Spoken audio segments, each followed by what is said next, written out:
Hello friends, welcome back to my channel. Hope எல்லாரும் ஹெல்த்தியாக சந்தோஷமாக இருப்பீங்கன்னு நம்புகிறேன். இன்றைக்கி விளாக் பார்த்தீங்கன்னா பாப்பாவோட பர்த்டே செலிப்ரேஷன் வீடியோ தான் இந்த விளாக் ஃபுல்லாகவே ஷேர் பண்ணியிருக்கேன்.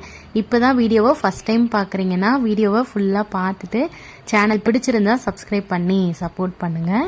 இந்த பர்த்டே பார்த்தீங்கன்னா பாப்பாவோட 7th இயர் பர்த்டே. ஸோ இதோட 6 இயர்ஸ் அவளுக்கு கம்ப்ளீட் ஆகுது. ஸோ சிம்பிளாக வீட்லேயே சின்னதாக ஒரு செலிப்ரேஷன் மாதிரி வச்சுருந்தோம். பெருசாக யாரையுமே கூப்பிடலை. அம்மா வீடு, தங்கச்சி வீடு, அண்ணி வீடு மட்டும்தான் கூப்பிட்டுருந்தோம். நைட் கேக் கட்டிங் மட்டும் பண்ணிட்டு சிம்பிளாக ஒரு டின்னர் அரேஞ்ச் பண்ணியிருந்தோம். நைட் டின்னர் பார்த்தீங்கன்னா குக்கிங் நாங்கள் பண்ணலை, ஆள் வச்சிட்டோம். ரொம்ப சிம்பிளான மெனு தான் பிளான் பண்ணியிருந்தோம். எக் கிரேவி, மட்டன் பிரியாணி, அப்புறம் பாயசம். அவ்வளோதான். நைட் டைம் அப்படின்றதுனால ரொம்ப ஹெவியாக வேணான்னு சொல்லிட்டு சிம்பிளாகவே பிளான் பண்ணிட்டோம். ஈவினிங் ஒரு 6 போல் கேக் கட் பண்ணிடலான்னு பிளான் பண்ணி வச்சுருந்தோம். ஸோ மதியம் ஒரு 3 மணிக்கே குக் பண்ண வந்துட்டாங்க. அவங்களே வெங்காயம், இஞ்சி, பூண்டு எல்லாமே உரிச்சு எடுத்துகிட்டு வந்துட்டாங்க. குக்கிங் பண்ண வேண்டிய வேலை மட்டும்தான். ஸோ வந்ததுமே முதல்ல எக் கிரேவி தான் ரெடி பண்ணாங்க. ஆக்சுவலாக அதை நான் வீடியோ எடுக்கலாம்னு நினச்சிட்டு இருந்தேன், அப்படியே விட்டுட்டேன். ரொம்ப சிம்பிளாக தான் ரெடி பண்ணியிருந்தாங்க. பெரிய வெங்காயம், சின்ன வெங்காயம் அரைச்சி சேர்த்துட்டு அது கூட இஞ்சி பூண்டு பேஸ்ட் சேர்த்து வதக்கினதுக்கப்புறம் தக்காளி அரைச்சி சேர்த்து அதையும் வதக்கிட்டாங்க. அப்புறம் எப்பவும் போல் மசாலாஸ் எல்லாமே சேர்த்து நல்லா எண்ணெய் பிரிஞ்சு வந்ததும் வேக வச்சு முட்டையை சேர்த்தா ஃபைனலாக சூப்பராக எக் கிரேவி ரெடி ஆயிடுச்சு. எக் கிரேவி ரெடி பண்ணதுமே மட்டன் பிரியாணியும் ரெடி பண்ணிட்டாங்க சைட் பை சைடு அப்படியே. இனி பாயசம் மட்டும்தான் ரெடி பண்ணணும். பாயசம் நான் தான் ரெடி பண்ண போகிறேன். பாயசம் செய்கிறதுக்கு நான் ஃபுல் ஃபேட் மில்க் எடுத்திருக்கேன். அப்போ தான் க்ரீமியாக ரொம்ப நல்லாயிருக்கும். பால் நல்லா காஞ்சதுமே இதில் பாஸ்தா சேர்த்துக்கிறேன். பாஸ்தா பார்த்தீங்கன்னா எந்த வெரைட்டி வேணாலும் சேர்த்துக்கலாம். பட் இது நான் ஃபஸ்ட் டைம் அதிக குவான்டிட்டி செய்கிறதுனால எனக்கு அளவு தெரியல. பாஸ்தா நான் கொஞ்சம் அதிகமாக சேர்த்துட்டேன். இப்போ பார்க்குறதுக்கு கரெக்டாக இருக்க மாதிரி தான் இருக்கும். ஆறுனதுக்கப்புறம் பார்த்தீங்கன்னா வெறும் பாஸ்தாவாக தான் இருக்கும்.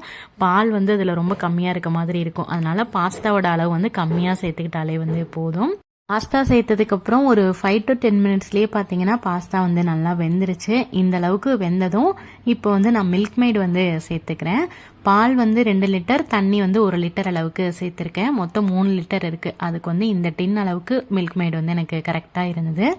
மில்க் மெய்டு வேண்டாம் அப்படின்னா டைரெக்டாக சுகர் மட்டுமே சேர்த்துக்கலாம்.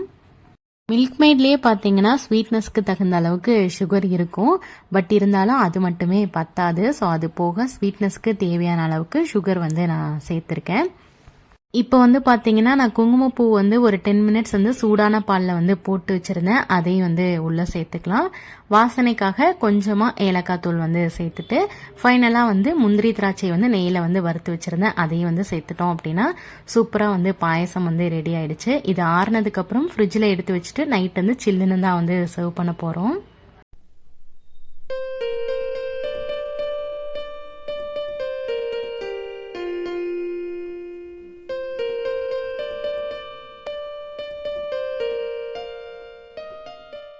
குக்கிங் வேலையெல்லாமே முடிச்சுட்டு வரதுக்குள்ளே இங்கே பார்த்தா ஹஸ்பண்ட் பாதி டெக்கரேஷன் ஒர்க் எல்லாமே முடிச்சு வச்சுட்டாங்க. நான் ஆல்ரெடி ஷார்ட்ஸில் மென்ஷன் பண்ணியிருந்தேன். பேபி விங்ஸ் ப்ராப்ஸ் இன்ஸ்டாகிராம் பேஜ்லேருந்து கஸ்டமைஸ்டாக ஸ்ட்ராபெரி தீமில் ப்ராப்பர்ட்டிஸ் எல்லாமே வாங்கி நாங்களே செட் பண்ணிட்டோம் அப்படின்னு. நான் வேணும்னா திரும்பவும் டிஸ்கிரிப்ஷனில் டீட்டெயில்ஸ் எல்லாமே மென்ஷன் பண்ணுறேன். உங்களுக்கு வேணும் அப்படின்னா கண்டிப்பாக செக் பண்ணி பாருங்கள்.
டெக்கரேஷன் ஒர்க் எல்லாமே முடிச்சுட்டு வரதுக்கு ஈவினிங் ஒரு 5:30 போல் ஆகிடுச்சு.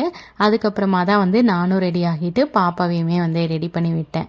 பாப்பா பர்த்டே அன்னைக்கு போஸ்ட் போட்டிருந்தப்ப 2-3 பேர் கேட்டிருந்தீங்க பாப்பா ட்ரெஸ் வந்து எங்கே வாங்கியிருந்தீங்கன்னு.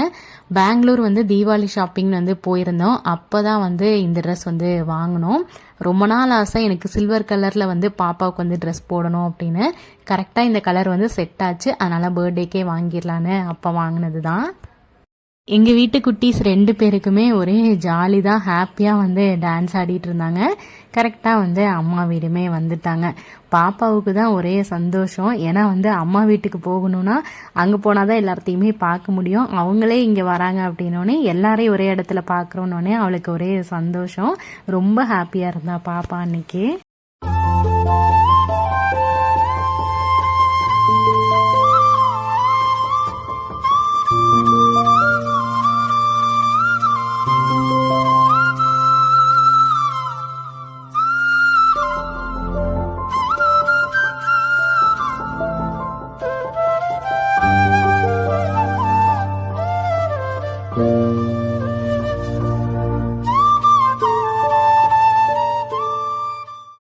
குட்டீஸ் எல்லாருமே கேக் கட்டிங் பண்ண ரெடி ஆகிட்டாங்க. கேக் வந்து பார்த்தீங்கன்னா நான் இளன் கிரீமி கேக்ஸ்ல இருந்து தான் வாங்கியிருந்தேன். குழந்தைங்க எல்லாம் சாப்பிட்றதுனால கலர்ஸ் எதுவுமே வேண்டான்னு ஆர்டிஃபிஷியல் கலர்ஸ் எதுவுமே ஆட் பண்ணலை. ஸ்ட்ராபெரி ஃப்ளேவரில் கலர்ஸ் எதுவுமே இல்லாமல் பிளெயினான ஒயிட் கேக் தான் வந்து கேட்டிருந்தேன். டெக்கரேஷனுக்கு ஸ்ட்ராபெரி மட்டும் வச்சு டெக்கரேட் பண்ண சொல்லிட்டேன். ஸோ சிம்பிளாக நீட்டான கேக்காக இருந்தது. டேஸ்ட்டுமே ரொம்ப சூப்பராக இருந்தது. நான் இவங்களோட டீட்டெயில்ஸுமே டிஸ்கிரிப்ஷனில் வந்து மென்ஷன் பண்ணுறேன். உங்களுக்கு தேவைன்னா செக் பண்ணி பாருங்கள்.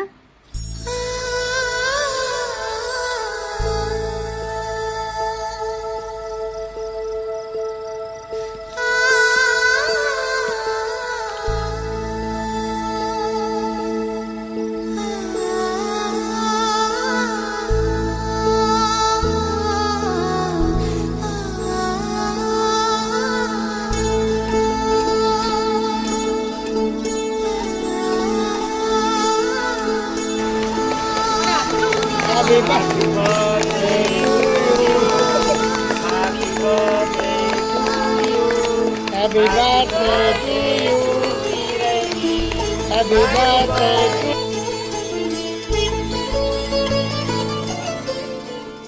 கேக் கட்டிங் எல்லாமே சூப்பராக முடிச்சாச்சு.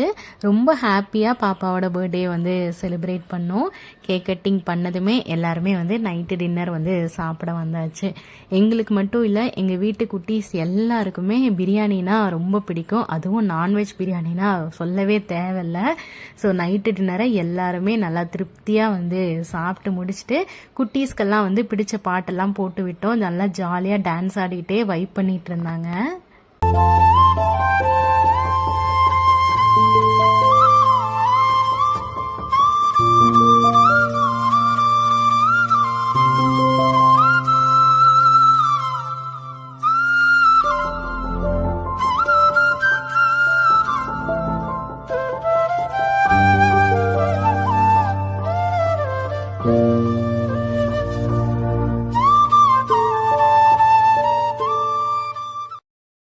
பாப்பாவோட பர்த்டே நைட் பார்த்தீங்கன்னா ரொம்ப சூப்பராக ஹாப்பியாக வந்து முடிஞ்சுது. பர்த்டே செலிப்ரேஷன்லாம் முடிச்சுட்டு எல்லாருமே வந்து வீட்டுக்கு கிளம்பிட்டாங்க. நானும் இதோட இந்த விலாக் வந்து நான் முடிச்சுக்கிறேன். கண்டிப்பாக இந்த வீடியோ உங்களுக்கு பிடிச்சிருக்கும்னு நம்புகிறேன். இந்த வீடியோ உங்களுக்கு பிடிச்சிருந்ததுன்னா என்னோட சேனலை வந்து சப்ஸ்கிரைப் பண்ணி சப்போர்ட் பண்ணுங்கள். இன்னொரு இன்ட்ரெஸ்டிங்கான விலாகில் பார்க்கலாம். Bye friends.